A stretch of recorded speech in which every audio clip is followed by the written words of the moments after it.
আসসালামু আলাইকুম। সবাই কেমন আছেন? আশা করি সবাই ভালো আছেন। আজকে আবার নতুন একটা গল্প নিয়ে আপনাদের সামনে হাজির হলাম। গল্পটি অনেকেরই জানা আছে। এক দেশে এক রাজা ছিল।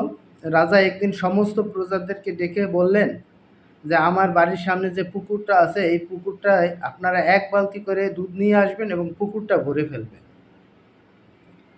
রাজার কথা শুনে সবাই বাড়িতে চলে গেল এবং রাত্রে চিন্তা করতেছে যে সবাই তো দুধ নিয়ে যাবে, আমি এক বালতি পানি নিয়ে গেলে কোনো সমস্যা হবে না। যেই বাবা সেই কাজ, সকালবেলা সবাই এক বালতি করে পানি নিয়ে গেল এবং পুকুরটা পানি দিয়ে একদম সম্পূর্ণ ভরে ফেলল।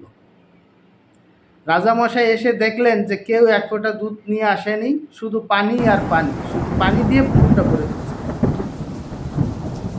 এখন এই গল্পের সারমর্ম হলো, ফেসবুকে সবাই সহযোগিতা করার জন্য আসে, সবাই এখানে ভালো কিছু করার জন্য আসে।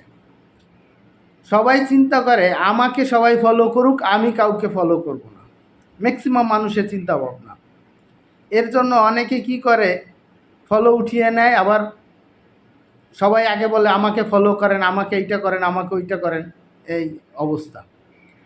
যাই হোক, আমরা যদি সবাই সবাইকে সহযোগিতা করি তাহলে কিন্তু এখানে ভালো কিছু করা সম্ভব এই প্ল্যাটফর্ম থেকে। সবাই ভালো থাকবেন, সবাই সবাইকে সহযোগিতা করবেন। নতুন পুরানোর কোনো কথা না, সবাই সবাইকে সহযোগিতা করেন। ওকে, ভালো থাকবেন। আসসালামু আলাইকুম।